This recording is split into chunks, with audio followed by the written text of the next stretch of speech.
అంటే కేవలం మాటలకే కేసీఆర్ పరిమితం అయ్యారు, చేతల్లో అసలు ఏమీ లేవు. ఏ ప్రాజెక్ట్ చూసినా ప్రత్యేక రాష్ట్ర ఉద్యమం అని మనం అనుకున్నా, జరిగిన పోరాటం అంతా హైదరాబాద్ మీద ఆధిపత్యం కోసం. మీరు అప్పుడు హైదరాబాద్ మీద ఆధిపత్యం, ఇప్పుడు కూడా ఆంధ్రవాడలో హైదరాబాద్ ఆధిపత్యం కోసం చేస్తున్నటువంటి కొంతమంది యూట్యూబ్ ఛానల్స్లలో మా గురించి విపరీతంగా ట్రోల్ చేసింది. రాజకీయాలలో ఎప్పుడైనా చేసింది చెప్పుకోకపోవడం విఫలమే.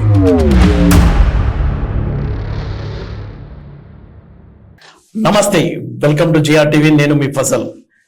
నాతో పాటు తెలంగాణ ఎస్సీ ఎస్టీ మాజీ కమిషన్ చైర్మన్ ఎర్రోళ్ళ శ్రీనివాస్ గారు ఉన్నారు. ఆయనతో చిట్చాట్ చేద్దాం. సార్ నమస్తే. నమస్తే అండి. మీరు తెలంగాణ ఉద్యమంలో చాలా కీలకంగా వ్యవహరించారు, అలాగే కేసీఆర్ తో కూడా బాగా సన్నిహితంగా ఉండేవాళ్ళు. మీరు ఎస్సీ ఎస్టీ కమిషన్ చైర్మన్ గా, అలాగే మెడికల్ కు సంబంధించి ఇన్ఫ్రాస్ట్రక్చర్ లో కూడా మీరు పనిచేసినట్టున్నారు. అయితే గత 10 ఏళ్ల పాలనకి ఇప్పుడు చూస్తున్న ఈ 7 నెలల పాలనలో తేడా ఏముందండి? గత పాలన అంటేనేమో కేసీఆర్ గారు 14 సంవత్సరాలు తెలంగాణ ఉద్యమంలో ప్రతి జిల్లాల, ప్రతి నియోజకవర్గంలో, ప్రతి మండలం మీద ఆయనకు పట్టుండే, అంటే ప్రాంతం మీద పట్టుండే. ఓకే.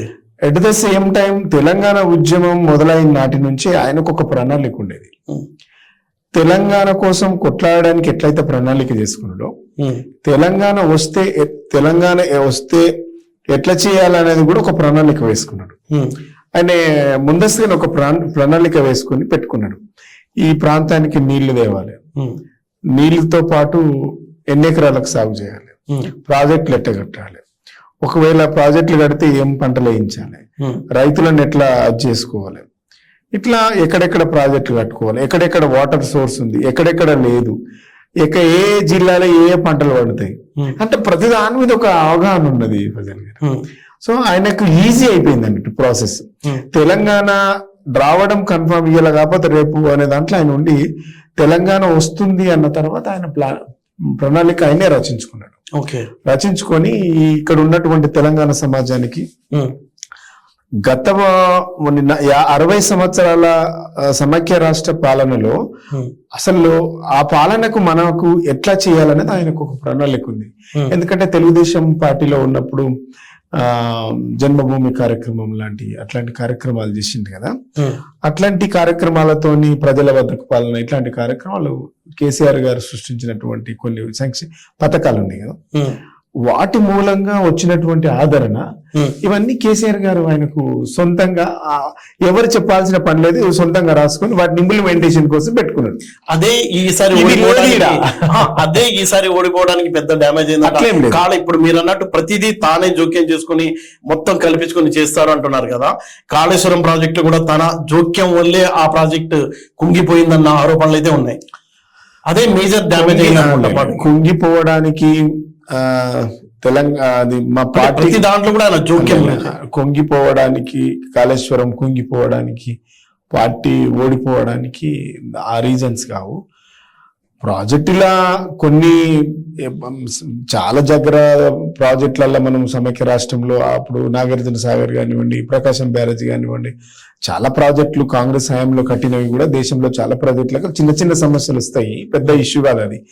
అయితే వాటిని ఇంజనీర్స్ కొంచెం సెట్ చేసుకోవాల్సి ఉండే. ఒకవేళ అవి వచ్చినట్టుంటే దీన్ని మనం లేదు పెద్ద బ్లాక్ మెయిల్ చేసి వీళ్ళేదో మమ్మల్ని బదనాం చేస్తారు, కానీ దాన్ని కాపర్ డ్యామ్ వేసుకొని నీళ్ళు ఇచ్చి జనంకు అది చేస్తే అది పెద్ద నష్టం జరగబోతుంది. కాకపోతే ఏంటంటే కాంగ్రెస్ పార్టీ మమ్మల్ని ప్రొజెక్ట్ చేయదలుచుకున్నది, అంటే దోషులుగా చూపించాలనుకున్నది. అంటే బీఆర్ఎస్ పార్టీ హయాంలో పిల్లరు కుంగింది, సక్సెస్ అయింది కాంగ్రెస్ పార్టీ సక్సెస్. అంటే ఇప్పుడు అదే ఎలక్షన్ మూడు అంటే గోబెల్ ప్రచారం చేసిండ్రు కాంగ్రెస్ పార్టీలు, గోబెల్ ప్రచారం చేసిండ్రు అంతే తప్ప కేసీఆర్ నిర్ణయం వల్ల లేకుంటే ఇండివిజువల్ నిర్ణయం వల్ల అంటే అన్ని చాలా సక్సెస్ అయినాయి కదా. అంత సక్సెస్ అయినప్పుడు ఈ 10 ఏళ్లలోనే జనం ఎందుకు బోర్గా ఫీల్ అయిపోయి టోటల్ గా తెలంగాణలో, ఉత్తర దక్షిణ తెలంగాణలో పక్కన పెట్టేశారు? ఏదో గ్రేటర్ హైదరాబాద్ లో కొంత పరువు కాపాడుకున్నారు. అసెంబ్లీ ఎన్నికల వరకు గ్రేటర్ లో మొత్తం వచ్చింది, మళ్ళీ పార్లమెంట్ ఎన్నికలు వచ్చేసరికి అది కూడా పోయింది. అయితే ఇప్పుడు 2 విషయాలు, బోరుగా ఫీల్ కాలేదు. కాంగ్రెస్ చేసినటువంటి దుష్ప్రచారం మేము క్లారిటీగా తిప్పికొట్టడంలో ఫెయిల్ అయినాం. అంటే కేవలం మాటలకే కేసీఆర్ పరిమితం అయ్యారు, లేదు. చేతల్లో అసలు ఏమీ లేవు, ఏ ప్రాజెక్ట్ చూసినా. మేము కాంగ్రెస్ మా మీద చేస్తున్నటువంటి విష ప్రచారం, కొన్ని యూట్యూబ్ ఛానల్స్ కొంతమందిని వాళ్ళు ప్లానింగ్ ప్రకారం కొంతమందిని చెప్పిందే చెప్పడం, వాళ్ళు ఊకే అబద్ధాలు చెప్పింది ప్రజలు నమ్మిండ్రు. వాటిని ప్రజలు ఎందుకన్నా రిసీవ్ చేసుకున్నారు. ఉద్యమాలు చేసిన ఉస్మానియా యూనివర్సిటీ కూడా ఫర్ ఎగ్జాంపుల్ నిరుద్యోగుల ఇష్యూ ఉంది. నిరుద్యోగులలో మేము 10 సంవత్సరాలలో 115 నోటిఫికేషన్లు ఇచ్చినాం. 115 నోటిఫికేషన్ 110 అంటే మేము చేసినే చెప్పుకోలేదు. ఓకే, వాళ్ళు అబద్ధాలని ఎక్కువ చెప్పిండ్రు, వాళ్ళు అక్కడ సక్సెస్ అయ్యిండ్రు, మేము అక్కడ సక్సెస్ కాలేదు. 115 నోటిఫికేషన్లు ఇస్తే 1,62,000 ఉద్యోగాలు నింపిండ్రు. అవి మేము అనుకున్నంత స్థాయిలో చెప్పలేకపోయినాం ప్రజలకు. ఓకే, ఇప్పుడు 115 నోటిఫికేషన్ అని ఎవరికి తెలియదు, చెప్పలే. అంటే మేము చేసింది చెప్పుకోవడంలో విఫలమైనాం. మేము చేసిన దాన్ని వాళ్ళు అబద్ధ ప్రచారం చేయడంలో కాంగ్రెస్ వాళ్ళు సక్సెస్ అయ్యారు. నిరుద్యోగులకు వాళ్ళ తోడై వాళ్ళ విష ప్రచారం చేసి నిరుద్యోగులతోని వాళ్ళు మేము రాగానే ఇట్లా చేస్తాం అట్లా చేస్తాం అని విద్యార్థులను యూత్ను రెచ్చగొట్టి నిరుద్యోగులను రెచ్చగొట్టి మొత్తం గ్రామాలలో తింపి, గ్రామాలలో బస్సు యాత్రలకు వాళ్ళ కొంతమందిని ప్రిపేర్ చేసి గ్రామాలలో పంపించి నిరుద్యోగులను ప్రతి గ్రామంలో ఓటర్స్ దగ్గర పోయి కాళ్ళ వేళ్ళబడి మేము కాంగ్రెస్ వస్తేనే మాకు ఉద్యోగాలు వస్తాయి అనేది ఒక బలంగా వాదన తీసుకువెళ్ళారు. ఈ 1,62,000 ఉద్యోగాలు ఎవరు మర్చిపోయినరు, మాకు ఉద్యోగాలు రాలేదు, డిఎస్సి ఉద్యోగాలు రాలేదని ప్రొజెక్ట్ చేసిండ్రు. వాస్తవంగా మేము వేసినటువంటి ఉద్యోగాలు సమైక్య రాష్ట్రంలో 2010 నుంచి రాజశేఖర్ రెడ్డి రోషయ్య గారి పీరియడ్ లో 10 సంవత్సరాలలో 26,000 పోస్టులు ఫిల్అప్ చేస్తే ఈ రాష్ట్రానికి దక్కింది 6,000 పోస్టులు అండి 10 ఏళ్లలో. కానీ తెలంగాణ రాష్ట్రంలో 10 సంవత్సరాలలో 1,62,000 ఉద్యోగాలు నింపిండ్రు. ఇప్పుడు ఈ ముఖ్యమంత్రిగా చెప్పుకుంటున్నటువంటి నేను వచ్చిన తర్వాత 30,000 ఉద్యోగాలు ఇస్తామని చెప్తుండే కదా, ఇచ్చినమని చెప్తుండే కదా, ఈ 30,000 ఉద్యోగాలు కలుపుకుంటే 1,92,000 ఉద్యోగాలు మేము ఫిల్అప్ చేసినట్టు లెక్క. మీ హయాంలోనే ఇది అంటే ఇదంతా ఎవడు చెప్పిండు? మేము ఏకాడికి ప్రభుత్వము పథకాలు వీటి మీద దృష్టి పెట్టాం తప్ప నిరుద్యోగుల కోసం ఇంత చేసినామనేది మేము చెప్పలేదు. ఇది ఇక్కడ మేము ఫెయిల్ అయినామని ఒప్పుకోవాలి.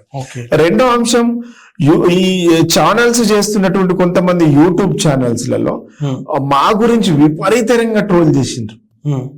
అసలు అడ్డగోలు కొంతమంది బీఆర్ఎస్ అంటే గిట్టనోళ్ళు, ప్రభుత్వం అంటే గిట్టనోళ్ళు, కేసీఆర్ అంటే గిట్టనోళ్ళు విపరీతమైన దుష్ప్రచారం పని కట్టుకొని చేసిండ్రు. వాటిని మేము కంట్రోల్ చేయలేకపోయినాం. మేము ఏకాడికి 32 కాలేజీలు ఇచ్చినామని చెప్పుకున్నాం తప్ప మేము ఎక్కడ కూడా యూట్యూబ్ ఛానల్లో ఒక 3 ఛానల్లో 30 ఛానల్లో పిలిచి అరే ఈ మా మీద ఎందుకు నెగిటివ్ ప్రపగండ చేస్తుండ్రు అని వాళ్ళతో పిలిచి కనీసం చిట్చాట్ చేసి ఉంటే చాలా బాగుండేది. అంటే 33 ఛానళ్ళు చేసినటువంటి కొన్ని యూట్యూబ్ ఛానల్ చేసినటువంటి దుష్ప్రచారం ప్రజలు నమ్మిండు తప్ప మేము 32 మెడికల్ కాలేజీలు పెట్టినా ఎవరు నమ్మలే అంటున్నా. అంటే జనాలలో చేసింది చెప్పుకోకపోవడం కూడా మనం అక్కడ ఫెయిల్యూరే. అందుకే ఒక కవి ఏమంటాడంటే, తనకు తాను చెప్పుకోగలగలేని వాడు తన్నుకున్న పైకి రాడు, విజేత అయినా పరాజితుడైనా చెప్పుకున్న వాడిదే చరిత్ర. నువ్వు ఏం చెప్పినా కూడా నువ్వు చేసింది చెప్పుకోగలగాలి. మేము ఎక్కడ చెప్పుకోలేకపోయినాం. మేము పెట్టినన్ని సంక్షేమ పథకాలు ఈ దేశంలో ఎవరు పెట్టలేదు. అసలు ఎంత మంచి ప్రోగ్రామ్స్, 2,200 రూపాయల పెంచి 2,000కి ఇచ్చినాం, 2,000కి పెంచినాం, ఎవరు అడగలే. కళ్యాణ లక్ష్మి అనేది ఎక్కడ, అసలు కళ్యాణ లక్ష్మి అనేటువంటి ప్రోగ్రామే లేదు దేశంలో, ఎక్కడైనా ఉందా కళ్యాణ? ఒకప్పుడు ఇప్పుడు మీరు జర్నలిస్ట్ గా ఉన్నప్పటి నుంచి నేను చూస్తున్నా, మేము విద్యార్థి రాజకీయాలు ఉన్నప్పటి నుంచి మీరు ఉన్నారు. ఆదిలాబాదు, మహబూబ్ నగరు, ఖమ్మము, నల్లగొండ, మహబూబ్ నగరు, ఈ వరంగల్ లాంటి ప్రాంతాలలో, ఏజెన్సీ ప్రాంతాలలో, ట్రైబల్లలో ఆడపిల్ల పెళ్లి చేయలేక ఆడపిల్లలను అమ్ముకున్నటువంటి దుస్థితి చూసినాం కదా. అవును. ఇలా అట్లాంటి ఆడపిల్లలకు భరోసా కల్పించడానికి కేసీఆర్ కళ్యాణ లక్ష్మి అనేటువంటి కార్యక్రమాన్ని తీసుకుని 1,114 ఇచ్చిండు. దానివల్ల ఆ కుటుంబమే ఎన్నో వేల కుటుంబాలకు న్యాయం జరిగింది కదా. దాదాపుగా 11 లక్షల కుటుంబాలకేమో ఆర్థిక సాయం జరిగింది. అంటే ఎవరు చెప్పిండు అది? ఎవరు అడగలే కదా. ఎంత మంచి కార్యక్రమం. 2,200 రూపాయల పింఛన్ 2,000 పింఛన్ చేసినాం. అవును, అది ఎవరు అడగలే కదా. అంటే ఇప్పుడు ఈ యూట్యూబ్ ఛానల్స్ ఇవన్నీ వెనుక ఏమన్నా మీరు ప్రచారం బాగానే చేస్తున్నారు, ఆంధ్ర వాళ్ళ కుట్ర ఉందని. అంటే దానికి ఇప్పుడు అంతా అయిపోయినాక అంటే ఇది పోస్ట్ మార్టంలో ఒక భాగం చెప్పిన. అవును, అంటే మనుషులము మనం చేసింది రాజకీయాలల్లో ఎప్పుడైనా చేసింది చెప్పుకోకపోవడం విఫలమే. చేసింది 100% చెప్పుకోవాలి. అవతలోడు మోడీ ఏం చేయలేదు, చెప్పిందే చెప్తుంటాడు. అవును, అదే మేము ఏం అన్ని చేసినాం. అవును, చెప్పుకోలేకపోయినాం. రైతు బంధు అన్నాం, అడిగిండ్రా 5,000 పోయి 10,000 ఇచ్చినాం. రైతులు అడిగిండ్రా రైతు 5,000 నుంచి 10,000 పెంచుకున్నాం. రైతు బీమా పెట్టినాం. రైతు బీమా 5 లక్షల రూపాయలు అడగలే. కాంగ్రెస్ గవర్నమెంట్ లో రైతు ఎక్కడన్నా ప్రమాదవశత్తు ఎక్కడన్నా చనిపోతే కనీసం ఒక 50,000 ఆపద్ బంధువుడు స్కీమ్ కింద ఒక 50,000 వచ్చింది. 50,000 కోసం 5 సంవత్సరాలు తిరిగితే వాడికి వీడికి ఫైర్ వాళ్ళు పొంగ 10,000 చేతికొచ్చేటి. కానీ మేము పెట్టినటువంటి కార్యక్రమం 5 లక్షల కార్యక్రమం ఏంటి? 11 రోజుల వరకు నీకు ఇంటికి వచ్చేటి అండి చెక్కు. ఎంత మంచి కార్యక్రమం. వాడు ఒక గుంట ఉన్నా 10 ఎకరాలు ఉన్నా ఒకటే స్కీమ్ అది. అంటే రైతు బీమా కింద 5 లక్షల రూపాయలు మేము ఇచ్చిన ఎక్స్గ్రేషియా.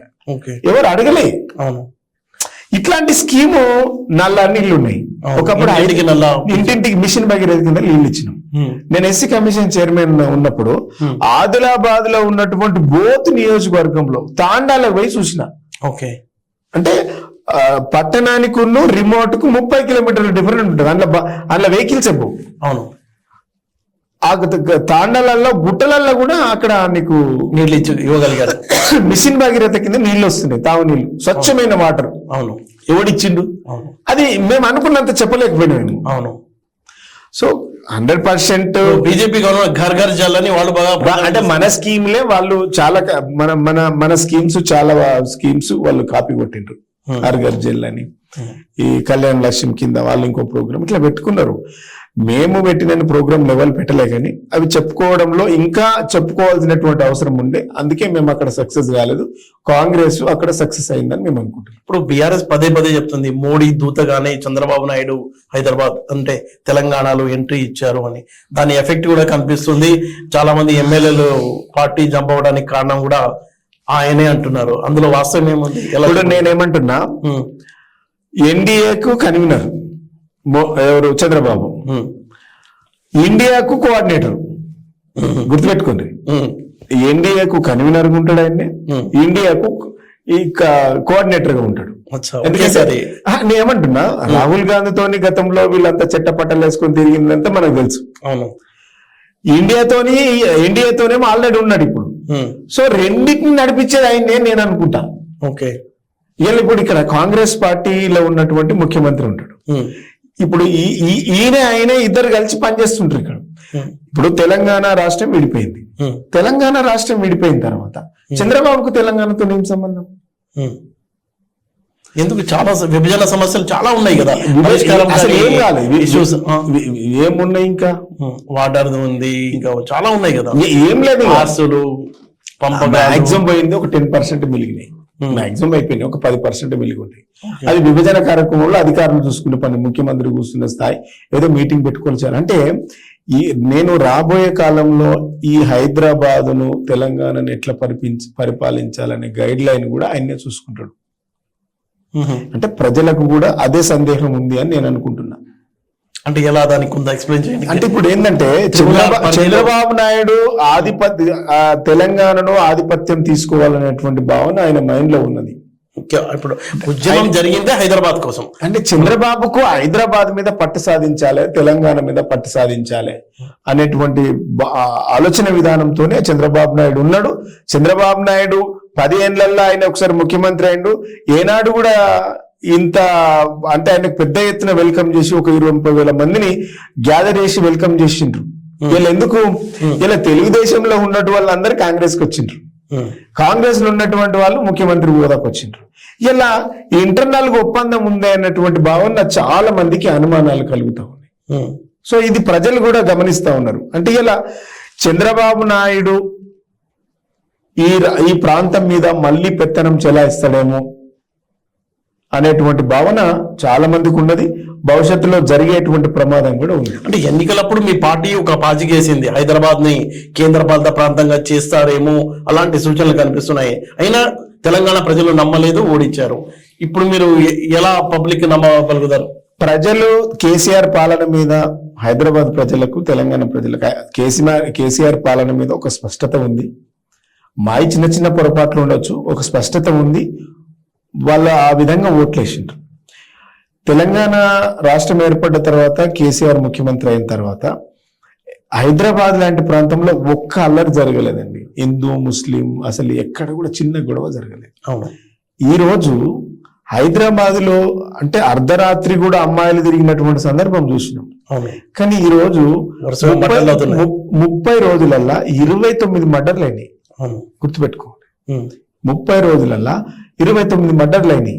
ఇవి అంటే నడి రోడ్డు మీద ఇయ్యాల. నిన్న వరంగల్ జిల్లాలో కూడా నడి రోడ్ల మీద నరికేయడం. అవును.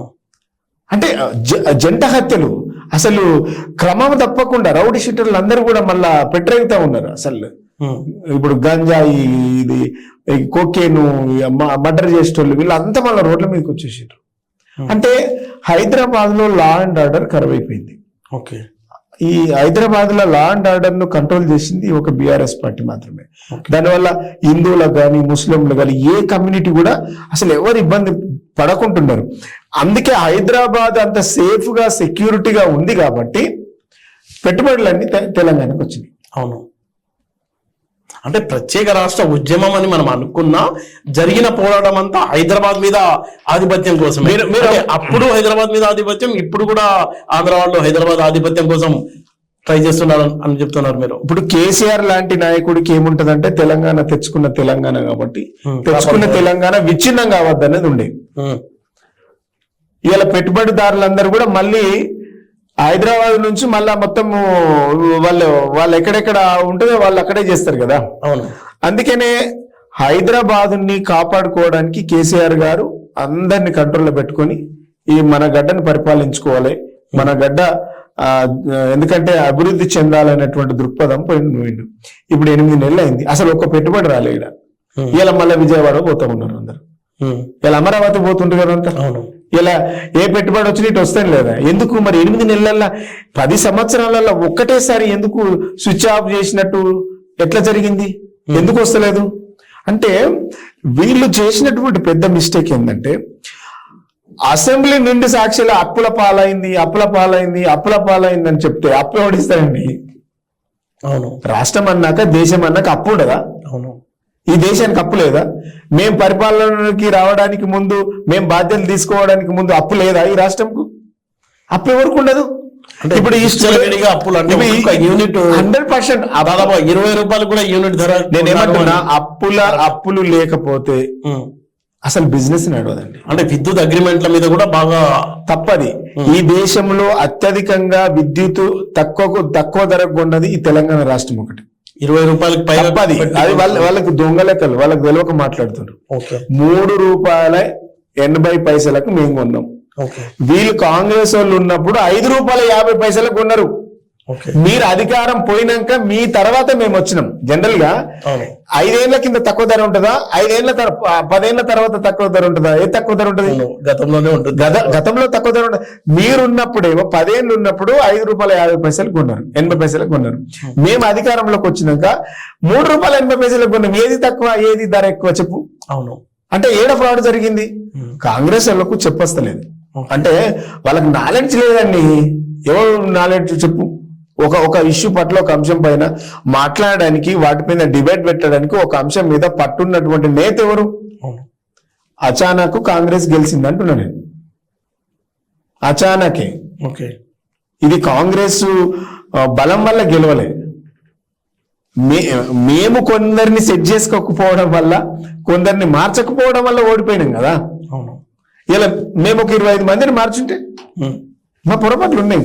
మేము ఒక 25 మందిని మార్చుంటే అద్భుతమైన మెజార్టీ వచ్చేది కదా. అవును. అంటే అది ఎందుకునో కేసీఆర్ గారు మార్చకపోవడం వల్ల ఈ ఎఫెక్ట్ పక్క కాన్స్టిట్యూన్సీ మీద కూడా పడ్డది. ఒక కాన్స్టిట్యూన్సీ ఎమ్మెల్యే అభ్యర్థిని మార్చాలనుకో, ఆయనను మార్చకపోవడం వల్ల పక్క ఇంకో ఆయన కూడా మీద కూడా పడ్డది. అట్లా జిల్లాలల్లో కొంత ఎఫెక్ట్ పడి ఓడిపోయినాం తప్ప, అది ఓడిపోయింది కూడా 1.8% తో ఓడిపోయినాం. దాంట్లో నిరుద్యోగులది మెయిన్ మేజర్ ఇష్యూ చెప్పుకోవాలి. రెండోది మేము చేసింది చెప్పుకోకపోవడం అని చెప్పుకోవాలి. అవును. ఇప్పుడు కూడా ఎమ్మెల్యేలు చాలా మంది వెళ్ళిపోతుంటే ఉండే వాళ్ళే ఉండండి, వెళ్ళిపోయే వాళ్ళు వెళ్ళిపోండి అని మీ అధ్యక్షుల వారు చేతులు ఎత్తేయడాన్ని ఎలా చూడాలంటారు? అంటే పిలిచి మాట్లాడాలి కదా, మాట్లాడి పిలిచిన వాళ్ళం పిలుస్తుండ్రు, మాట్లాడుతుండ్రు. ప్రజలు ఏదో ఒకటి గుర్తుపెట్టుకోవాలి, ప్రజాస్వామ్యంలో విలువలు అనేటి చాలా ముఖ్యమైనవి. ఈ పార్టీలో నేను 24 సంవత్సరాల నుంచి పనిచేస్తున్నా. నేను ఏజ్ 20 నుంచి పనిచేస్తున్నా. ఇలా రాజకీయాలలో విలువలు లేకపోతే అసలు ఈ దేశ భావితరాలకు ఏము భాష్యం చెప్పదలుచుకున్నారు, అసలు ఏం మెసేజ్ ఇవ్వదలుచుకున్నారు? అంటే 85 ఏళ్ళు ఉన్నోడు కూడా ఈ పార్టీ మారి కండవలు కప్పుకుంటే అంటే దేశ భవిష్యత్తు కోసం ఏం ఆలోచిస్తుండేవాడు చెప్పండి. ఇప్పుడు ఇంకోటి, ఇప్పుడు మా ఏజ్ గ్రూప్ వాడు ఎవడు పార్టీ మారట్లేదు. ఎవడైతే తెలంగాణ ఉద్యమంలో కీలకం ఉండడానికి ఆలోచన కూడా లేదు. ఎవడికి ఉంది? ఎవడైతే పార్టీ ఫిరాయించిండో వాడే మళ్ళీ ఫిరాయిస్తుండు. అవును, అలవాటు. అది అలవాటు అంటే వాడి నేచర్. వాడు పవర్ ని ఎంజాయ్ చేసేటోడు అన్నట్టు. ఆ పవర్ ని ఎంజాయ్ చేసేటోడు మాత్రమే పవర్ చేంజ్ చేసుకోవాలని అనుకుంటుండు, పార్టీ చేంజ్ చేసుకోవాలనుకుంటుండు. అంటే వాడికి ఎంత చెప్పినా మారడుగా. వాడు మైండ్ లా పవర్ అంటే వాడు పవర్ బ్రోకర్ గా. ఈ power brokers, political power brokers ఎవడైతే ఉంటాడో పవర్ ఎక్కడుంటే అక్కడ ఉంటాడు. నువ్వు చెప్పినంత మాత్రాన మారదు. ఆ రోజు వచ్చినటువంటి సందర్భంలో తెలంగాణకు మేము కేసీఆర్ తో కలిసి పనిచేస్తాం, కేసీఆర్ తో ఉంటాడం అని వచ్చిండ్రు. ఇలా పార్టీ మారంగానే ఇలా ఇంకో పార్టీ, ప్రభుత్వం మారంగానే ఇంకో ప్రభుత్వంలో పోతుడు. నేనేమంటున్నా, రేపు ఆ పార్టీ ఆ ప్రభుత్వం మారితే ఇంకో ఏ ప్రభుత్వం అధికారంలోకి వస్తే ఆ ప్రభుత్వంలోకి పోతాడు. ఇప్పుడు కొంతమంది ఈ 20 సంవత్సరాల నుంచి చూస్తుంటే పార్టీ మారటంలో కొంతమంది లిస్ట్ ఉన్నది. వాడు అందులోకి మారుతాడు, ఇళ్ళకి మారుతాడు, అందులోకి మారుతాడు. ఒకే రోజు 3 పార్టీలు మారినోడు కూడా ఉన్నాడు కదా ఈ రాష్ట్రంలో. ఒకే రోజు 24 గంటలలో 3 పార్టీలు మారిన చరిత్ర కూడా ఉంది కదా ఇక్కడ. ఎమ్మెల్యేలకు, ఇక్కడ ఉన్నటువంటి లీడర్లకు ఏం మెసేజ్ ఇవ్వదలుచుకున్నారు? ప్రజలు ఆలోచన చేయాలి. అరే పార్టీ మారేటువంటి క్యారెక్టర్ ఏంది, వీడు ఎందుకు మారిండు, ప్రజలు ఆలోచించాలి కదా. వీడు ఇళ్ళకి వెళ్ళిపోయి ఇంకో దాంట్లో పోగానే అట్లా గెలిపించారంటే మరి ప్రజలు కూడా ఆలోచన చేయాలి కదా. మంచివాడు, చెడేవాడు అంటే ప్రజల చైతన్యం కావాలి. ప్రజల చైతన్యంతో ప్రజాస్వామ్యంలో చాలా మార్పులు రావాలి. సమూలమైన మార్పులు వచ్చినప్పుడే, విద్యావంతులు ఎక్కువ రాజకీయాలకు వచ్చినప్పుడు డెఫినెట్ గా ఏదన్నా చేయాలనేటువంటి దృక్పథము, బలమైన సంకల్పము ఉన్నోడు మాత్రం రాజకీయాలలో వస్తే నైతిక విలువలకు స్థానం ఉంటది. లేదు ఇట్లాంటి పవర్ బ్రోకర్స్ ఉన్నన్ని రోజులు పార్టీలు మారడు ఉంటది, పార్టీలు ఫిరాయింపుడు ఉంటాడు. మరి ఏం చేస్తాం? ఇప్పుడు పార్టీలో ఉన్నప్పుడు అనేక మీరు లబ్ధి పొందిరు కదా. అవును, లబ్ధి పొందినప్పుడు నీకేం ఉండాలి? ఈ పార్టీ మీద ఒక కట్టసి ఉండాలి, ఈ పార్టీ మీద ఒక కృతజ్ఞత ఉండాలి. నీకు ఏది లేదంటే నీకు అసలు నువ్వేందన్నట్టు విలువలు లేను అని కదా. విలువ లేను అని గురించి ఏం మాట్లాడాలి? ఇప్పుడు ఎమ్మెల్యే అయి, మంత్రి అయి, 2 సార్లు 3 సార్లు ఎమ్మెల్యే మంత్రుడు అయినోడు కూడా పార్టీ మారాలని అనుకుంటే ఏం కాలేనాడు? మా కమిట్మెంట్ ముంగట మీ పదవులు ఎంత పెద్ద లెక్క? అసలు మీరు లెక్క ఎంత? అసలు మా కమిట్మెంట్ ను కొనగలుగుతారా ఇట్లాంటి వాళ్ళకు? అంటే ఇట్లా చాలా మంది కమిట్మెంట్స్ ఉన్నారు, కమిట్మెంట్ కార్యకర్తలు ఉన్నారు. అందుకనే ఈ కమిట్మెంట్ లేనోడిని ఒక్కసారి పోవాలని అనుకున్నోడు వాడు పోతే ఎంత నష్టమో ఉంటే కూడా అంత నష్టం. ఏ రాజకీయ పార్టీ అని గుర్తుపెట్టుకున్నారు. పోవాలని వాడు మైండ్ లో ఫిక్స్ అయితే వాడు వెళ్ళటమే బెటర్ పార్టీకి. వాడు పోతే ఎంత నష్టం జరుగుతుందో వాడు ఉంటే కూడా అంతే నష్టం జరుగుతుంది, అంతకంటే ఎక్కువ జరుగుతుంది. ఎందుకు తెలుసా? వాడు ప్రతి ఒక్క దగ్గర నెగిటివ్ మాట్లాడతాడు. అవును, ఏం చేసిందా కేసీఆర్, ఏం చేసిందా బీఆర్ఎస్, పోతాలనుకున్నాడు, పోవాలి. వాడికి పెద్ద చర్చ అవసరం లేదు దాని మీద. అవును, బీఆర్ఎస్ పార్టీకి కొత్త కార్యకర్తలను సృష్టించడము, కొత్త నాయకత్వం సృష్టించడం కొత్త కాదు. ఈ నిజంగా బీఆర్ఎస్ పార్టీ వల్ల నాలంటి వాళ్ళు ఎంతో మంది అసలు చైతన్యవంతులై రాజకీయాలలో 20 ఏళ్ళను చూస్తాం కదా. మరి మేము ఎప్పుడు కూడా ఇట్లాంటి నాయకత్వాన్ని కుదవలేదు కదా. ఒకప్పుడు మిగిలిన రాజకీయ పార్టీలు భయపడ్డాయి కదా, టీఆర్ఎస్ అంతా యూత్ ఉన్నారని. యూత్ కు అవకాశాలు ఎక్కువ ఇచ్చిన పార్టీ కూడా మన పార్టీ, మా పార్టీ కదా. సో ఇట్లాంటి వాళ్ళు ఉండి నష్టం చేస్తారు అనుకుంటే పోతేనే బెటర్ కదా. కాంగ్రెస్ పార్టీ ఎన్నికల సందర్భంగా 6 ప్రామిసులు చేసింది. ముఖ్యంగా నిరుద్యోగులకు ఉద్యోగాలు ఇస్తానని 7 నెలలు కావస్తుంది. ఏమన్నా రిక్రూట్మెంట్ కి సంబంధించి అంటే గతంలో మీ ప్రభుత్వం ఇచ్చిన నోటిఫికేషన్ సంబంధించిన ఉద్యోగాలు భర్తీ చేసిందే తప్ప ఇప్పుడు తాజాగా చేసింది ఏమీ కనిపించడం లేదు. కాంగ్రెస్ పార్టీ రైతులను మోసం చేసింది. 2 లక్షల హామీ, 2 లక్షల రుణమాఫీ ఇస్తాను, ₹1 ఇప్పటి వరకు ఇవ్వలేదు, వాళ్ళ బ్యాంకులలో జమ చేయలేదు. కేసీఆర్ గారు రైతు బంద్ ఇస్తే, రైతు భరోసా పేరు మీద మేము కేసీఆర్ 10,000 ఇస్తే మేము 15,000 ఇస్తామని చెప్పింది, ఇప్పటి వరకు ₹1 ఇవ్వలేదు. కేసీఆర్ గారి ప్రభుత్వము ₹2,000 పింఛన్ ఇస్తే మేము ₹4,000 పింఛన్ వృద్ధాప్య పింఛన్ ఇస్తామని చెప్పిండు, ₹1 ఇవ్వలేదు. ఇప్పుడు పెన్షన్ కూడా ఇవ్వలేదు, 4,000 ఇస్తలేరు, 2,000 పింఛన్ ఇస్తుంటే అది 2 నెలల పింఛన్ డ్యూ ఉన్నది. వికలాంగులకు మేము 4,000 ఇస్తామంటే వాళ్ళు 6,000 ఇస్తామని ఇప్పటి వరకు ₹1 పెంచలేదు. నిరుద్యోగులకు ₹4,000 ఇస్తామని ఇప్పటి వరకు ₹4,000, ₹1. అంటే నిరుద్యోగ వృత్తి అంటే కాంగ్రెస్ పార్టీ 420 అబద్ధాలు చెప్పి అధికారంలోకి వచ్చింది. ఇప్పుడు 2 లక్షల ఉద్యోగాలు కూడా అన్నట్టుంది. అదే ఏడాదికి 2 లక్షల ఉద్యోగాలు ఏడాది లోపల ఇస్తామని చెప్పిండ్రు. ఇప్పుడు 7 నెలలు అయిపోయింది. గమ్మత్ ఏంటంటే కాంగ్రెస్ పార్టీ మేనిఫెస్టోలో కాంగ్రెస్ పార్టీ అభయహస్తం మేనిఫెస్టో దాని పేరు. జాబ్ క్యాలెండర్ కింద ఆ మేనిఫెస్టో బుక్ 41-42 వాళ్ళు ఏం రాస్తారంటే సంవత్సరం లోపు 2 లక్షల ఉద్యోగాలను భర్తీ చేస్తాం పబ్లిక్ కమిషన్ ద్వారా అని చెప్తుంది. ఇది 7వ నెల. అవును, అంటే సగం సంవత్సరం అయిపోయింది. ఈ 7వ నెల అంతకుముందు 1 నెల, అంటే 8 నెలలు దాటింది. 8 నెలల్లో 8 నెలలు దాటింది. 8 నెలల్లో ఒక్క కొత్త ఉద్యోగం వేయలేదు. ఒక్క కొత్త ఉద్యోగం వేయకుండా ఉల్టా ఎవరైతే నిరుద్యోగులు మాట్లాడుతుండ్రో వాళ్ళని బ్లాక్ మెయిల్ చేసి బెదిరిస్తా ఉన్నారు. అప్పుడేమో వాళ్ళను ఎలక్షన్ ముందేమో మేము గవర్నమెంట్ లకు వస్తే మెగా డిఎస్సి 25,000 పోస్టులు వేస్తామని చెప్పిండ్రు. నెంబర్ 1. జీవో నంబర్ 46ను మేము రద్దు చేపిస్తాం అధికారంలోకి వస్తా అని చెప్పిండ్రు. గ్రూప్ 1 ప్రిలిమ్స్ లో మన ఏంది క్వాలిఫై కింద ఎలిజిబిలిటీ కింద 1:50 ఉన్నది, 1:100 పెంచుతామని చెప్పిండ్రు. ఇవి ఏవి చేయలే. గ్రూప్ 2 పోస్టులకు 2,000 పోస్టులు పెంచుతామని చెప్పిండ్రు, ఒక పోస్ట్ పెంచలేదు. గ్రూప్ 3 కింద 3,000 పెంచుతామని చెప్పిండ్రు, ఒక్క పోస్ట్ పెంచలేదు. వీటికి గాను మేము ఫిబ్రవరి 1వ తారీఖు నుంచి 2024 నుంచి 2024 డిసెంబర్ వరకు 2 లక్షల ఉద్యోగాలు ఇస్తామని ప్రామిస్ చేసిండ్రు.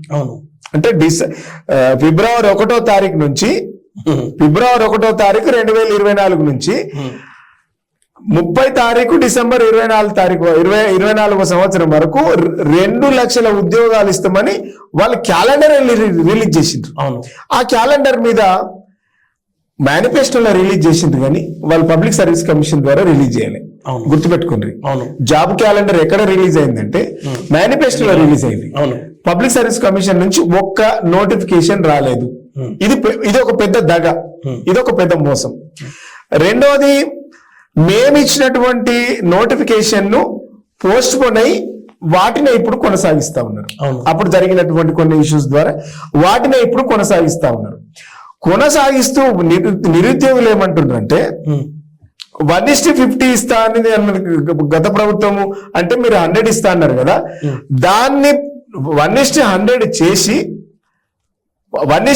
చేసి మాకు పోస్టులు పెంచండి అని అంటుండ్రు వాళ్ళు.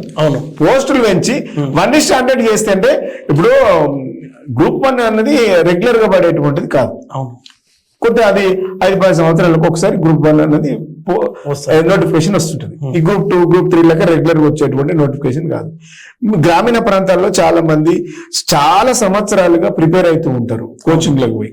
అందుకని అన్ని రూరల్ ప్రాంతాల్లో ఉన్నటువంటి విద్యార్థులకు నిరుద్యోగులకు న్యాయం జరగాలంటే దీన్ని పోస్టులు పెంచి 1:100 పెంచండి, 1:100 వెళ్ళడం వల్ల బాగుంటది అనేది. అంటే కొత్తగా శాంక్షన్ చేయాలి పోస్టులు, కొత్త పోస్టులు శాంక్షన్ చేయాలి అనేది వాళ్ళ ఉద్దేశం. క్యాబినెట్ నిర్ణయం తీసుకోవాలి, చెయ్యాలి వాళ్ళు. కానీ ఇప్పటి వరకు ఒక పోస్ట్ పెంచలేదు. మేము 503 పోస్టులు ఇస్తే వాళ్ళ 60 పోస్టులు ఎక్కువ పెంచి అంతే, ఇక అంతకు మించి ఏం చేయలేదని. రెండవది మెగా డిఎస్సి 25,000 అన్నారు.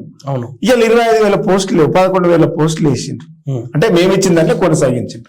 ఇంకో దుర్మార్గమైన ఇంకో పెద్ద మోసం ఏంటంటే మేనిఫెస్టోలో పేజ్ నెంబర్ 41 లో ఇంకోటి ఏం మాట రాస్తారంటే, ఎవరైతే నోటిఫికేషన్ ఇచ్చిన వాటికి దరఖాస్తులకు ఫీజు కట్టాలనో అవును, ₹1 కూడా ఫీజు కట్టద్దని చెప్పిండ్రు. ₹1 ఫీజు కట్టద్దని చెప్పిండు. మేము అధికారంలోకి వస్తే మేనిఫెస్టోలో పెట్టిండు ₹1 ఫీజు కట్టద్దని చెప్పిండు. వాళ్ళ అధికారంలోకి వచ్చినాక ఇలా డిఎస్సిని మళ్ళీ ఎక్స్టెన్షన్ చేసి వేయడం వల్ల 4 లక్షల అప్లికేషన్లు వచ్చినాయి. 4,03,000 అప్లికేషన్లు వస్తే దానికి ₹1,200 లెక్క వసూలు చేస్తే 33 కోట్ల చిల్లర వసూలు చేసిండ్రు. 34 కోట్ల రూపాయలు అప్లికేషన్ ఫీ కింద, సారీ 38 కోట్ల రూపాయలు వాళ్ళ దగ్గర కలెక్ట్ చేసిండ్రు. 38 కోట్లు మాట తప్పి కాంగ్రెస్ పార్టీ ₹1 మేము తీసుకోమన్నటువంటి కాంగ్రెస్ పార్టీ 4,03,000 అప్లికేషన్ దరఖాస్తులు వస్తే వాటి ద్వారా ₹1,200 కలెక్ట్ చేస్తే 38 కోట్ల రూపాయలు అవే ఉన్నాయి. నిరుద్యోగుల నుంచి పిండి వసూలు చేసి తీసుకున్నారు. ₹1 ఇవ్వమని చెప్పిండ్రు. వాళ్ళ అధికారంలోకి వచ్చినాక 1,200 వాళ్ళ దగ్గర తీసుకున్నారు. గ్రూప్ 1 దగ్గర ఎక్స్టెన్షన్ అయినటువంటి గ్రూప్ 1 అభ్యర్థుల దగ్గర నోటిఫికేషన్ వస్తే వాళ్ళ దగ్గర వసూలు చేసింది ఏంటంటే ₹200. అంటే 1,48,000 మంది దగ్గర నుంచి ₹200 వసూలు చేస్తే అది 4 కోట్ల రూపాయలు అయింది. అంటే మొత్తము 42 కోట్ల రూపాయలు మేము ₹1 వసూలు చేయము, నిరుద్యోగుల నుంచి దరఖాస్తు ఫారం కు పెట్టుకోవాల్సినటువంటి అవసరం లేదు, ఫ్రీగా అప్లికేషన్ పెట్టుకోవచ్చు అన్నటువంటి కాంగ్రెస్ పార్టీ మేనిఫెస్టోలా ఇది పెద్ద బోగస్. ఇది అంటే 42 కోట్ల రూపాయలు కేవలం నిరుద్యోగుల దరఖాస్తుల ఫారంల నుంచి వసూలు చేసినటువంటి మొత్తం రుసుము చెప్పిన. అంటే కేవలం ఉద్యోగాలు ఇస్తామని చెప్పి వాళ్ళ జేబులు కాల్ చేసినటువంటి ప్రభుత్వం కాంగ్రెస్ ప్రభుత్వం. 42 కోట్లు నొక్కి 42 కోట్లు ఈ 7 నెలల్లో. ఇంకా వాళ్ళ పాపం ఏం అడుగుతుందంటే ఈ ప్రిలిమ్స్ లలో క్వాలిఫై దాన్ని 1:100 పెంచండి ఒకటి. రెండోది డిఎస్సి గ్రూప్ 1 గ్రూప్ 2 ఉద్యోగ పరీక్షలు ఉన్నాయి. అట్లే ఇప్పుడు ఈ డిఎస్సి టెట్ రాసేటువంటి పరీక్షలు కూడా ఉన్నాయి. ఈ నెల ఆఖరి కాగానే ఆగస్టు 1 నుంచి ఫస్ట్ వీక్ నుంచే మళ్ళీ అవి ఉన్నాయి. మేము చదవలేకపోతున్నాం, చదువు ఒత్తిడి అయిపోతుంది, మాకు 40 రోజుల గ్యాప్ ఇవ్వండి అని అడుగుతుంటారు పాపం. ఈ 2-3 నెలల నుంచి వాళ్ళు చేస్తున్నటువంటి పోరాటం ఏంటంటే పరీక్షకు మధ్యలో జనరల్ గా ఉండాలి కదండి, పరీక్షకు మధ్యలో ఒక 40 రోజుల గ్యాప్ మాకు ఇవ్వండి, వెసులుబాటు కల్పించండి అనేది వాళ్ళది డిమాండ్. ప్రభుత్వం ఇప్పటి వరకు వినలేదు. ఈ ప్రభుత్వంకి ఏం సోయిందో అర్థం కాలేదు. కనీసం మానవత, అది నిజంగా మానవత దృక్పథం. వాళ్ళు అడిగేది ఏంటంటే వీళ్ళైతే పోస్టులు పెంచమని అడుగుతుండ్రు, పెంచలేదు. వాళ్ళు కనీసం ఈ డిఎస్సికి గ్రూప్ 2 పరీక్షలకు గ్యాప్ అడుగుతుండ్రు, ఇయ్యచ్చు కదా. అది పెద్ద బ్రహ్మ విద్యనా?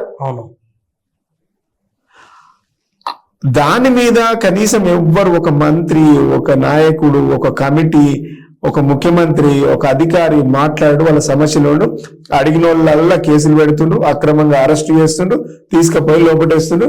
ఇలా యూనివర్సిటీలో మళ్ళీ 2010 తెలంగాణ ఉద్యమ పరిస్థితి కనబడుతూ ఉంది. ఆంధ్ర సర్కార్ గవర్నమెంట్ లో ఎట్లయితే యూనివర్సిటీలో ఇనుప బూట్ల సప్పుళ్ళు, బాసవాయల సప్పుళ్ళు, తుపాకుల మూతలు ఎట్లినబడ్డాయో యూనివర్సిటీలో 1000 మంది పోలీసులు మీరు పంపండి కెమెరా, 1000 మంది పోలీసులు యూనివర్సిటీలో ఉన్నాయి. యూనివర్సిటీలో పోలీసులకు ఏమవసరం? శాంతియుతంగా నడుస్తున్నటువంటి యూనివర్సిటీలో ఎందుకు చేయాలి, ఎందుకు రెచ్చగొట్టాలి? మీరు చెప్పినటువంటి వాగ్దానాలను వాళ్ళు అడుగుతుండ్రు, డిమాండ్ ను పరిష్కరించమంటుండ్రు. మీరు పెట్టినటువంటి డిమాండ్ పరిష్కరించండి, మీరు ఇచ్చినటువంటి హామీలనే పరిష్కరించమని అడుగుతుండ్రు. ఇప్పుడైతే నేను చెప్పినా కదా సింపుల్, పరీక్షకు మధ్యలో గ్యాప్ ఉండాలంటుండ్రు. అది న్యాయమైన కోరిక. న్యాయమైన కోరిక. ఇప్పుడు వీలైతే పెంచమంటుండ్రు, చేతగాలే. అవును, మీరు 25,000 ఇస్తా అన్నారు, మీరు మాట తప్పిండ్రు, మోసం చేసిండ్రు, ఓకే పెంచకు, కనీసం గ్యాప్ ఇవ్వాలి కదా స్టూడెంట్స్ కి. అవును, అరే డిఎస్సి విద్యార్థులు ఒక నెల రోజులు గ్యాప్ అడుగుతుండండి. అవును, వాటిని కూడా పరిష్కరించకు ఈ ప్రభుత్వం చేతగాని ప్రభుత్వం, ఈ ప్రభుత్వము ప్రణాళిక లేని ప్రభుత్వం, అంటే మొండిగా వ్యవహరిస్తుందా? ఈ ప్రభుత్వం మొండి వైఖరి ప్రదర్శించేటువంటి ప్రభుత్వం. ఈ ప్రభుత్వం అసలు సమస్యల మీద అవగాహన లేని ప్రభుత్వం. ఓకే, సమస్యల మీద అవగాహన లేని ప్రభుత్వం, సమస్యలను విని పరిష్కరించలేనటువంటి ప్రభుత్వం. ఇంతకంటే దౌర్భాగ్యం ఏముండదు. అంటే ముఖ్యమంత్రి గారు మాట్లాడి నోటుకొచ్చింది మాట్లాడతాం. సన్నాసులు, చిల్లరగాళ్ళు, ఇలా చిల్లరగాళ్ళే మేము అధికారంలోకి తెచ్చిండ్రు. ఇలా నిరుద్యోగులను పట్టుకొని చిల్లరగాళ్ళు అంటుండ్రు. ఎవడు చిల్లరగాళ్ళు అంటే ఒక ముఖ్యమంత్రి స్థాయిలో ఉన్నటువంటి వ్యక్తులు గౌరవం ఉండాలండి. ప్రతిపక్షంలో ఉన్నా కూడా గౌరవించబడాలి. గౌరవించబడాలి. ప్రతిపక్షంలో ఉన్నోడు కూడా అధికారంలోకి వచ్చి కేవలం ఆ క్యాంపస్ లో కేవలం ఇంకోటి చెప్తున్నా, కాంగ్రెస్ పార్టీ అధికారంలోకి వచ్చిందంటే కాంగ్రెస్ కార్యకర్తల బలం కాదు, నిరుద్యోగుల బలంతోనే కాంగ్రెస్ పార్టీ అధికారంలోకి వచ్చింది, తెచ్చింది వాళ్ళే. అవును, మేము ఒప్పుకుంటున్నాం. అవును, కానీ వాళ్ళని విస్మరిస్తుడు సుడు వీళ్ళు. అవును, డెఫినెట్ గా మూల్యం చెల్లించుకుంటారు. మీరు చూడండి. ఎందుకంటే చాలా మంది నిరుద్యోగులు ఒక ఫ్రస్ట్రేషన్కి వెళ్ళిపోయి, అమ్మాయిలు, ఫ్యామిలీలు ఉన్న వాళ్ళు, పిల్లలు అయినరు, వాళ్ళందరూ ఇప్పుడు ఏమైతుందంటే ఈసారి గనక ఉద్యోగం కొట్టకపోతే ఏజ్ బార్ అయిపోతుంది అనే ఫ్రస్ట్రేషన్లోకి వెళ్ళిపోయి నిరుద్యోగులు ఒక భయాందోళనలో ఉన్నటువంటి పరిస్థితి కనబడతా ఉంది. కాబట్టి మానవతా దృక్పథంతో వాయిదా వేసుకుంటే చాలా బాగుంటది. సో విద్యార్థులు చేసేటువంటి న్యాయమైన పోరాటానికి మేము మద్దతు అడిగితే మేము మద్దతుగా డెఫినెట్ గా నిలబడతాం. ఓకే, మీరు ఎస్సీ కమిషన్ చైర్మన్ గా ఉన్నప్పుడు మీ దగ్గర ఎలాంటి కేసులు వచ్చాయి, వాటిని ఎలా పరిష్కరించారు? ఏమన్నా కేసు స్టడీ గుర్తుందా? నేను ఫజిల్ గారు నా జీవితంలో ఎస్సీ కమిషన్ బాధ్యతలు స్వీకరించిన తర్వాత అనేక కార్యక్రమాలు, నాకు లైఫ్ లో గుర్తుండేటువంటి కార్యక్రమాలు నేను చేసిన. నాకు చాలా సంతోషాన్ని ఇచ్చినటువంటిది, గుర్తుండిపోయేటువంటి అంశాలు ఎస్సీ కమిషన్ లో చేసినాం. అంటే ప్రభుత్వం నాకు చాలా ఫ్రీ హ్యాండ్ ఇవ్వడం వల్ల నేను చాలా అద్భుతంగా తిరిగి ప్రతి నెల సివిల్ రైట్స్ కార్యక్రమం పెట్టినాం, ప్రజల దగ్గరికి వెళ్లి జనాదాలత్ కార్యక్రమం పెట్టినాం, ప్రతి తాండాన్ని విజిట్ చేసినాం, ప్రతి బస్తీని విజిట్ చేసినాం, హైదరాబాద్ లో ఉండేటువంటి పాత బస్తీలు కూడా విజిట్ చేసినాం, అక్కడ ఉన్నటువంటి ఎస్సీ కాలనీలు విజిట్ చేసినాం. అట్లా చాలా అంశాల మీద మాట్లాడడానికి, వాళ్ళ సమస్య ఎస్సీల, ఎస్టీల, ట్రైబల్ ఏరియాకి పోయి వాళ్ళ సమస్యలు వినడానికి అనేక అవకాశాలు నాకు నిజంగా వచ్చింది. అనేక నల్లమల్ల అడవులలో పోయి అక్కడ ఫారెస్ట్ లో పడుకొని సెంచులతో మాట్లాడే అవకాశం వచ్చింది, వాళ్ళ సమస్యలు విని పరిష్కరించుకునేటువంటి అవకాశం వచ్చింది. నాకు ఎప్పటి గుర్తుండిపోయే ఒక అంశం ఏంటంటే, జనగామ జిల్లా స్టేషన్ గన్పూర్ నియోజకవర్గం రఘునాథ్పల్లి మండలంలో పిట్టలోనిగూడెం, నక్కలోనిగూడెం 2 గూడాలు ఉంటాయి. ఒక దగ్గర 85 ఫ్యామిలీస్ ఉంటాయి, ఒక దగ్గర 70 ఫ్యామిలీస్ ఉంటాయి. ఈ దేశానికి స్వాతంత్రం వచ్చి 70 ఏళ్ళు, 76 ఏళ్ళు. నమ్మలేని నిజం ఏంటంటే వాళ్ళకు ఒక ఆధార్ కార్డు లేదు, రేషన్ కార్డు లేదు, ఓటర్ ఐడి లేదు, క్యాస్ట్ సర్టిఫికెట్ లేదు, తాగడానికి నీళ్ళతో ఉన్నాయా అంటే అవి ఉన్నాయి. ఇంకా అసలు వాళ్ళను ఒక మనుషులుగా గుర్తించలేనటువంటి పరిస్థితి నేను పోయిన తర్వాత తెలిసింది. నేను ఒక నైట్ అక్కడే కలెక్టర్, ఎస్పీ అందరం ఒక నైట్ స్టే చేసినాం. బిలీవ్ చేయరు, collector, SP, all officers night stay చేసినాం అంటున్నా. ఏం లేదు, ఉరుస్తున్నటువంటి గుడిసెల పడుకున్నాం మేము. అక్కడ కమిషనర్ గారు మేము ఉరుస్తున్నటువంటి గుడిసెల పడుకున్నాం. రాత్రి మధ్యరాత్రి 1-2 గంటల ప్రాంతంలో బాగా వర్షం వస్తుంది, కిందికెళ్ళి వాగుపోతుంది, కాలువలు పోతుంది, నీళ్ళు పోతుంది. అడిషనల్ ఎస్పీ గారు వచ్చి, సార్ ఇది వర్షం పడుతుంది, పక్కనే గవర్నమెంట్ స్కూల్ ఉంది, అందులో మీరు రండి అంటే అప్పుడు అందరం వెళ్ళి అక్కడ 2:30-3 గంటల పక్క బిల్డింగ్ అన్న ఉందా స్కూల్ది? అది కూడా మామూలుగా ఉంది. ఇక స్కూల్ అది అంటే ఆర్సీసీ కాబట్టి స్కూల్ అది అందులో పోయి మంచాలు గించాలు ఏం లేవు. స్కూల్లో పిల్లలు వాడుకుంటారు కదా టేబుల్స్ అన్ని ఒక దగ్గరికి వేసి పడుకున్నాం. పోలీసులు కూడా పడుకున్నారు, అధికారులు కూడా పడుకున్నారు. పొద్దున్న లేసి రివ్యూ పెట్టుకొని ఆ రివ్యూ మొత్తం ఈ అన్ని గూడెంలో ఉన్నటువంటి అన్ని ఇళ్ళు తిరిగి వాళ్ళతోనే బ్రేక్ఫాస్ట్ చేసి వాళ్ళ సమస్యలు విని వాళ్ళ సమస్యలు తెలుసుకొని అసలు వాళ్ళ వృత్తి వాళ్ళ జీవన విధానం తెలుసుకొని వాళ్ళకి ఏం చేయాలని ఒక కన్క్లూజన్కి వచ్చి కలెక్టర్ గారు, నేను, లోకల్ ఎమ్మెల్యే గారు కూర్చొని ఒక 2-3 గంటలు రివ్యూ చేసుకుని వీళ్ళకి ఏదో ఒకటి చేయాలన్నటువంటి దృక్పథంతో కలెక్టర్ గారికి కమిషన్ తరపున ఆదేశాలు ఇచ్చింది. వీళ్ళకు నీళ్లు, మంచినీటి సౌకర్యం, వీళ్ళకు ప్రతి నెల వీళ్ళకు చూసుకోవడానికి మెడికల్, అదేవిధంగా అంగన్వాడీ లాంటివి, అదేవిధంగా ఓటర్ ఐడి, ఆధారు, రేషన్ ఇవి ఖచ్చితంగా నాకు ఎన్ని రోజులలో 45 రోజులలో కలెక్టర్ గారు పాపం చాలా యాక్టివ్ కలెక్టర్ గారు చేసి 45 రోజులలో రిపోర్ట్ ఇచ్చిండు. వాళ్లకు ఒక 30-36 ఎకరాల భూమి, ప్రభుత్వ భూమిని పెద్ద డిస్ప్యూట్ ఉంది. అది ఆ భూమిని కూడా పంచిచ్చినాం మేము. అంటే మంచి అంటే బాగా సంతోషాన్ని ఇచ్చినటువంటి వర్క్ జరిగింది అక్కడ. అంటే 36 ఎకరాల భూమి వాళ్ళకి ఎక్కడెక్కడైతే ఉందో అక్కడ కొంతమంది పోనివ్వకుంటే ఆ భూమిని అంతా పంచి ఇవన్నీ కార్యక్రమాలు చేసి వాళ్ళకి ఇచ్చిన తర్వాత వాళ్ళు చాలా హ్యాపీగా ఫీల్ అయ్యారు. ఆధారు, రేషన్, క్యాస్ట్, మాది ఏ క్యాస్ట్ తెలియదు సార్ అన్నారు వాళ్ళు. వాళ్ళకి ఏ క్యాస్ట్ వస్తుందో ఆ క్యాస్ట్ చేసి వాళ్ళకు సర్టిఫికెట్లు ఇచ్చి ఎస్టీలు కదా చెంచులు వాళ్ళకి ఎస్టీ కిందకి వస్తుంది. అట్లా చాలా అద్భుతంగా చేసినాం. దాన్ని మర్చిపోని సంఘటన అది, అసలు మరపురాని సంఘటన, చాలా అద్భుతం. అట్లే నల్లమల్ల అడవులకు కూడా పోయినాం. నల్లమల్ల అడవులో కూడా వాళ్ళకు గిరిజన సంక్షేమం కింద, శాఖ కింద వాళ్ళు పండించేటువంటి పంటలను ప్రభుత్వమే కొనాలి. కానీ అప్పటికి ఆ ప్రభుత్వం ఎందుకని వాళ్ళ విషయం అక్కడ కరెక్ట్ గా రేటు తీసుకోక వాళ్ళని కొంచెం నెగ్లెక్ట్ చేసింది. మేము పోయి నేను అక్కడికి వెళ్ళి మంత్రికి మాట్లాడి ఇది ఇట్లా జరుగుతుంది కొంచెం దృష్టి పెట్టండి అంటే అప్పటికి వాళ్ళకు కొంత మంచి కొంత రోడ్లు వేయించినాం. అంటే ఎస్సీ కమిషన్ తరపున అనేక మందికి న్యాయం చేసినాం. మా కమిషన్కి వచ్చినటువంటి చాలా మందికి ఒక 30 సంవత్సరాల నిర్బంధంలో ఉన్నటువంటి ఒక అమ్మాయిని విడిపించినాం. 30 సంవత్సరాలుగా ఒకరి దగ్గర వివక్షకు గురై నిర్బంధించబడింది. అంటే ఎలా పాలేరు లాగానా లేకపోతే అట్లనే అంటే ఇంట్లో పనిలో పెట్టుకున్నారు. పనిలో పెట్టుకొని ఆ అమ్మాయిని బయటకు వెట్టి చాకిరి ఇంట్లో పని పెట్టుకున్నారు. తల్లిదండ్రులు చనిపోయింది. తల్లిదండ్రులు ఈ పిల్ల చిన్నగా ఉన్నప్పుడు వచ్చింది. అప్పుడు తీసుకున్నారు. తల్లిదండ్రులు చనిపోయిండ్రు. అమ్మాయి ఇక్కడ చిక్కిపోయింది. 30 సంవత్సరాలు వెట్టి చాకరీ చేస్తూనే ఉంది. అంటే దాదాపు 25 సంవత్సరాల నుంచి వెట్టి చాకరీ చేయించుకుంటుంది, ఇంట్లోనే ఉంటుంది. కానీ ఇప్పుడు ఇంట్లోకి వెళ్ళి వాళ్ళు అడిగినప్పుడు అలా బ్రదర్స్ ఎవరైనా వచ్చినప్పుడు పంపించాలి కదా, పంపలే. కమిషన్ అంటే గమ్మత్ ఏంటంటే హోంమంత్రిగా నయన నరసింహారెడ్డి గారు ఉన్నప్పుడేమో హోంమంత్రిగా చెప్పిండు. అప్పుడు నేనున్నా పోయి వాళ్ళని అడిగినాం, రెస్పాండ్ కాలేదు. ఒక ఏడాది తిరిగినాం, రెస్పాండ్ కాలేదు. అదృష్టవశాత్తు నేనే కమిషన్ చైర్మన్ అయినా. ఏడాది తర్వాత ఫస్ట్ టేకప్ చేసింది అదే కేసు. నేను టేకప్ చేసి కమిషనర్ కు, డీజీపీకి, లేబర్ కమిషనర్ ఆఫీసర్ కి అందరికి లెటర్ పెట్టి ఇమ్మీడియట్ గా అమ్మాయిని రిలీజ్ చేయాలి. మీరు బిలీవ్ చేయరు, 40 days లో రిలీజ్ చేయించేసిన.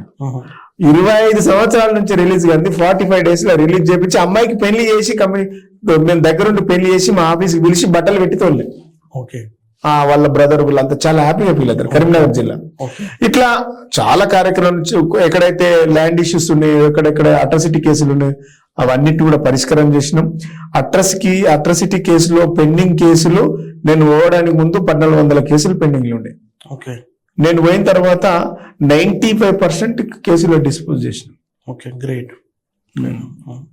దాదాపుగా 80 కోట్ల రూపాయల ఎస్సీ ఎస్టీ అట్రాసిటీ బాధితులకు 80 కోట్ల రూపాయల ప్రభుత్వ ఫండ్ నుంచి వాళ్ళకు రిలాక్సేషన్ ఇప్పించిన. 746 మంది ఎస్సీ ఎస్టీ స్టూడెంట్స్ కి గురుకులాలలో అవకాశం కల్పించిన 3 సంవత్సరాలు ఫ్రీ ఎడ్యుకేషన్, వాళ్ళకి హాస్టల్ సీట్లు ఇప్పించింది. ఇట్లా చాలా కార్యక్రమాలు చేసినాం. ఎస్సీ ఎస్టీ కమిషన్ ద్వారా మాకు జాతీయ స్థాయిలో మంచి గుర్తింపు వచ్చింది. దానివల్ల అక్కడ ఆ కమ్యూనిటీ వాళ్ళు కూడా చాలా హ్యాపీగా ఫీల్ అయ్యారు. వాళ్ళకు సరైనటువంటి స్పందన ఉండేది. వారికి ఎప్పటికీ న్యాయం జరగడానికి కమిషన్ ఎప్పటికప్పుడు అందుబాటులో ఉండి పనిచేసింది. కాబట్టి అది ఒక మరపురాని సంఘటన గుర్తు చేసుకుంటాం. ఓకే. అన్న ఒక విషయం చెప్పండి, మీరు తెలంగాణ ఉద్యమంలో చాలా కీలకంగా పాల్గొన్నారు, మీరు రిజల్ట్ కూడా చూశారు. రాష్ట్రం విభజన అయిపోయింది, కానీ రాష్ట్ర విభజన అయింది కానీ మీ దళితులకు సంబంధించిన సమస్య, వర్గీకరణ సమస్య అయితే పెండింగ్ లో ఉంది. అసలు వర్గీకరణ పెద్దదా, రాష్ట్ర విభజన పెద్దదా? వాస్తవంగా రాష్ట్రము అనేది అంటే ఏ స్థాయిలో ఆ స్థాయిలో దేశ లెవెల్లో చూసుకున్నప్పుడు ఒక రాష్ట్రం విడిపోవడం అనేది పెద్ద సమస్య. అవును, ఒక రాష్ట్రం విడిపోవాలన్నది ఇక్కడ అన్ని వర్గాల సమూహంగా ఉన్నటువంటి ప్రజల అభిప్రాయాలు రాష్ట్రం. అవును. రిజర్వేషన్ అనేది చాలా చిన్న విషయం కదా దాంతో కంపేర్ చేస్తే. రిజర్వేషన్ అనేది ఒక కమ్యూనిటీ. అవును. సో అంటే రాష్ట్రం అనేది పెద్దదవుతుంది, రిజర్వేషన్ అనేది ఒక కమ్యూనిటీకి వచ్చినప్పుడు చిన్నదవుతుంది. కానీ ఇది దేశ లెవెల్లో చూసుకున్నప్పుడు దాని స్థాయిలో అది కూడా విభజన రిజర్వేషన్ జరగాలన్నది ఈ దేశంలో 20% ఉన్నటువంటి ఒక కమ్యూనిటీగా రిజర్వేషన్ జరగాలన్నది ఒక యాక్సెప్టెడ్. అయితే ఇది 20-30 సంవత్సరాల నుంచి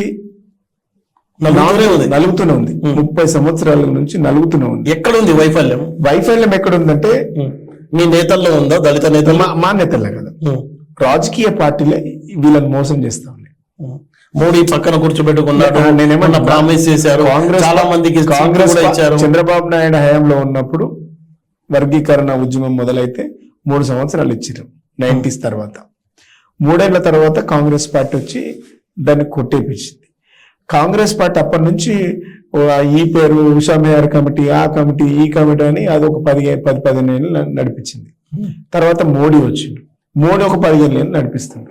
అంటే దీన్ని ఏమనాలి, ఎస్సీల ఓట్లను వాడుకోవడానికి మాత్రమే వర్గీకరణ ఒక పెద్ద డ్రామా.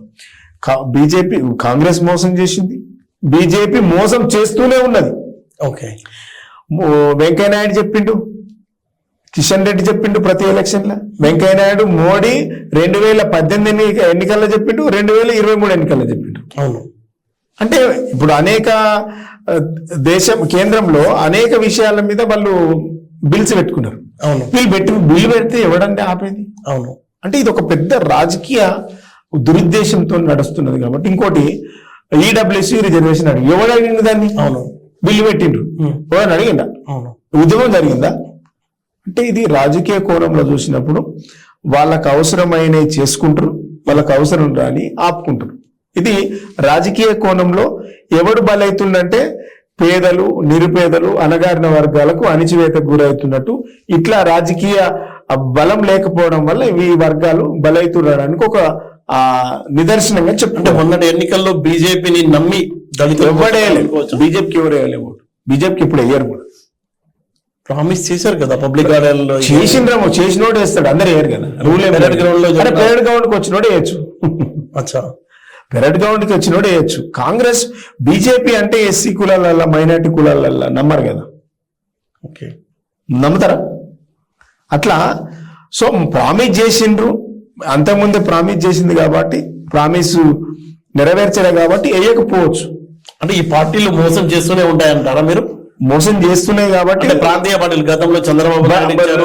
మేము రిజర్వేషన్ మీద 2014లో రాగానే బిల్లు పెట్టినాం, 2018లో రెండోసారి వచ్చినాక బిల్లు పెట్టినాం. కేసీఆర్ గారు పోయి ఢిల్లీలో ప్రధానమంత్రి చెప్పిండు రిజర్వేషన్ మేము అసెంబ్లీలో తీర్మానం చేసినాం, మీరు మద్దతు ఇవ్వండి, దీన్ని పరిష్కరించండి అని. మేము మద్దతు ఇచ్చినాం. ఇలా కాంగ్రెస్ పార్టీ నుంచి ముఖ్యమంత్రి గారు ఉన్నారు, 18 సార్లు పోయిండు ఢిల్లీకి. ప్రధానమంత్రి 4 సార్లు 5 సార్లు కలిసిండు, ఒక్కసారి మాట్లాడలే కదా. వాళ్ళకి ఏముంది చిత్తశుద్ధి? అవును. ఇలా బీఆర్ఎస్ పార్టీకి ఉన్నటువంటి చిత్తశుద్ధి ఎందుకు లేదని అంటున్నాను. అవును. అడగాలి కదా. అవును. అరే నీ ఈ వర్గం ఓట్లు కావాలనుకున్నప్పుడు ఎందుకు అడగవు? అవును. అడగాలి, వాళ్ళ పక్షాన్ని నిలబడాలి. వాళ్ళకు ఇవాళ నీకు ఎన్నికల వాడుకున్నప్పుడు పరిష్కారం కూడా చేయాలి. రేపు మళ్ళీ ఎన్నికలు వస్తాయి కదా. అవును. డెఫినెట్ గా ప్రజలు అవకాశం చూసి ఓట్లేస్తారు. అవును. ఈ వర్గం కూడా డెఫినెట్ గా ఈ వర్గాల ఎట్లా దెబ్బతీస్తే కూడా భవిష్యత్తులో ఈ పార్టీలకు తెలుస్తుంది. ఓకే.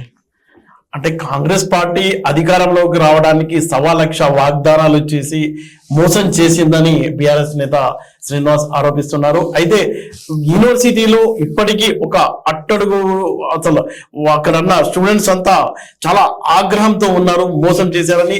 ఉద్యోగాలు ఇవ్వకపోవడం ఒక ఎత్తు అయితే అప్లికేషన్ ఫీ పేరుతో 42 కోట్ల రూపాయలు నిరుద్యోగుల నుంచి దోచుకున్నారని ఆయన ఆరోపిస్తున్నారు. మరో గెస్ట్ మరో ఇంటర్వ్యూలో కలుద్దాం. నమస్తే. Hi, this is Swathi. Like చేయండి, షేర్ చేయండి, కమెంట్ చేయండి అండ్ సబ్స్క్రైబ్ చేయండి GRTV. Hi, this is Monica. Please like, share and subscribe GRTV.